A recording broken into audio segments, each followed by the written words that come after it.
Oui, salut les matelots, oui, salut les terriens, comment allez-vous bien? Aujourd'hui, je ne vais pas vous parler de navigation. Je suis en train de rentrer à Foura, mais c'est pas l'objet de cette vidéo. Le sujet de cette vidéo, c'est qu'est-ce qui m'a poussé à venir à la voile, à acheter un voilier, à me mettre à la voile. Quelle mouche m'a piqué quand j'ai eu cette idée? Écoutez, alors on va remonter un petit peu dans le temps.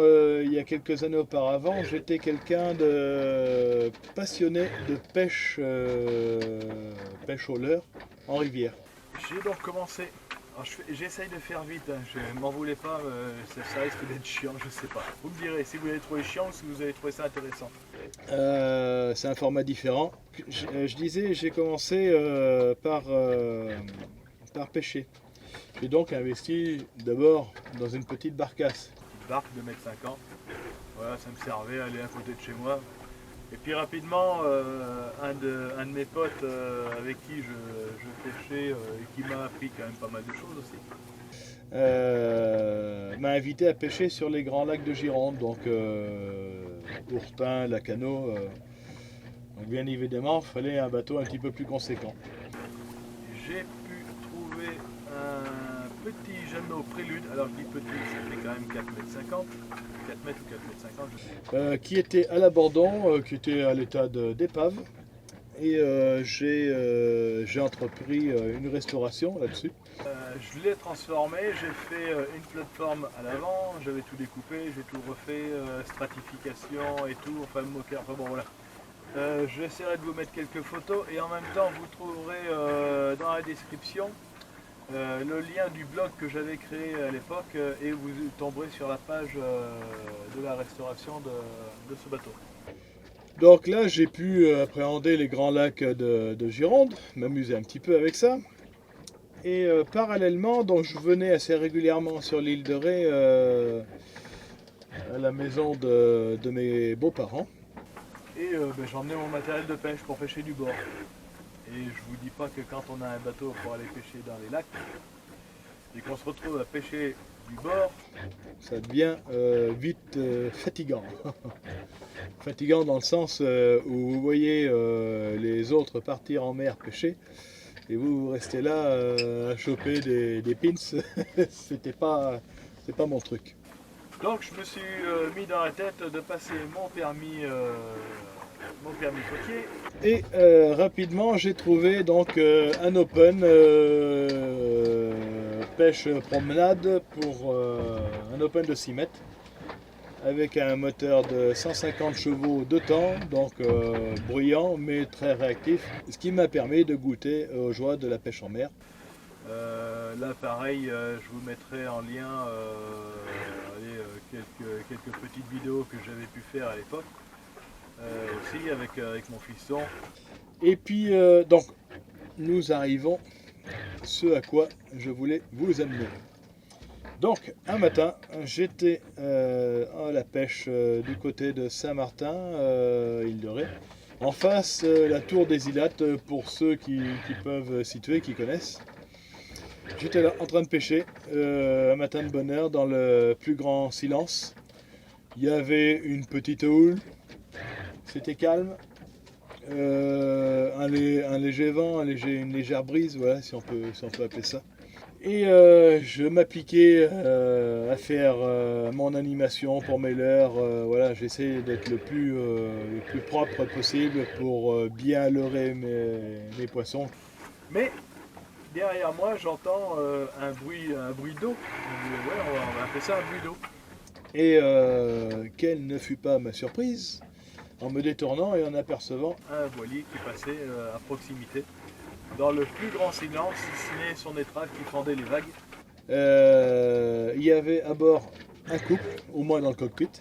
Je suis resté admiratif devant la capacité de ce bateau à se mouvoir sans énergie, sans énergie fossile, sa capacité à se mouvoir comme ça simplement avec le vent. J'étais stupéfait. Alors c'est pas la première fois que je voyais un voilier de ma vie. Mais pourquoi ce jour-là j'ai été surpris de voir ce bateau passer, alors j'allais dire relativement vite, proportion gardée bien sûr. Je pense que c'est à ce moment-là que le virus m'a été inoculé. J'ai fait ma journée de pêche comme j'en avais l'habitude. Je suis rentré, ça n'a pas suscité une discussion particulière avec mon épouse, avec mes enfants, avec qui que ce soit d'ailleurs. C'en est resté là, je dirais même à l'état d'oubli. Ce n'est que, je pense, 2-3 ans plus tard que le virus s'est réveillé. Et que ça a commencé à me chatouiller. Je vais commencer à me renseigner, à me documenter. YouTube, c'était là pour ça d'ailleurs. Internet m'a aidé, j'ai trouvé tout un tas de sites, tout un tas de chaînes qui parlaient de la voile, de comment barrer, comment emmener un voilier. Je me suis dit quand même, je dois pas être si con que ça pour y arriver. C'est peut-être une erreur de ma part de m'être cru capable dès le départ de pouvoir emmener un voilier, d'en avoir les capacités. J'aurais peut-être mieux fait de prendre des cours de voile. Je pense que ça m'aurait pas fait de mal de toute manière. Simplement, voilà, ça s'est passé comme ça. J'ai recherché un voilier, j'ai fait les petites annonces. Autant vous dire que mon épouse au départ a été catégorique. Quand j'ai commencé à aborder le sujet du voilier, elle m'a dit non. Bon, il a fallu travailler au corps pour y arriver. Et après quelques mois, elle a fini par céder quand même.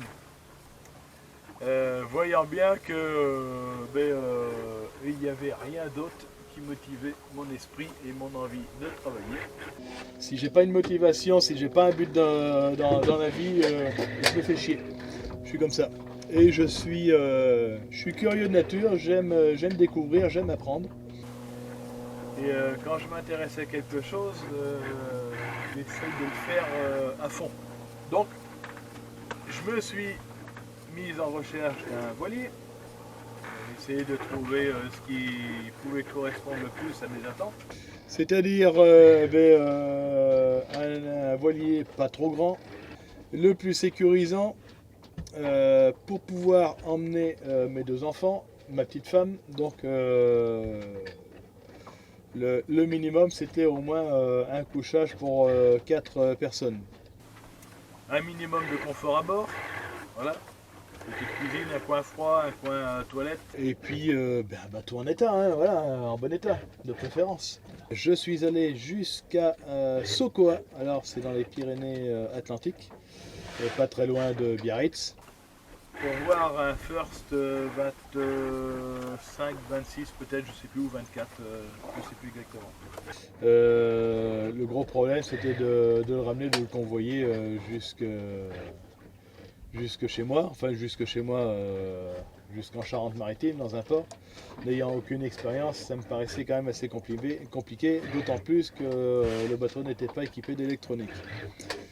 Donc je pense qu'on n'avait pas le cul sorti des ronces pour ramener ce bateau.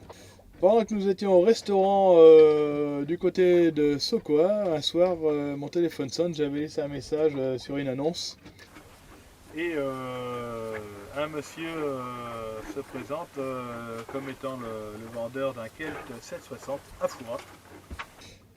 Donc on échange un petit peu sur l'état du bateau, il m'en parle un petit peu, il me vend bien le bébé.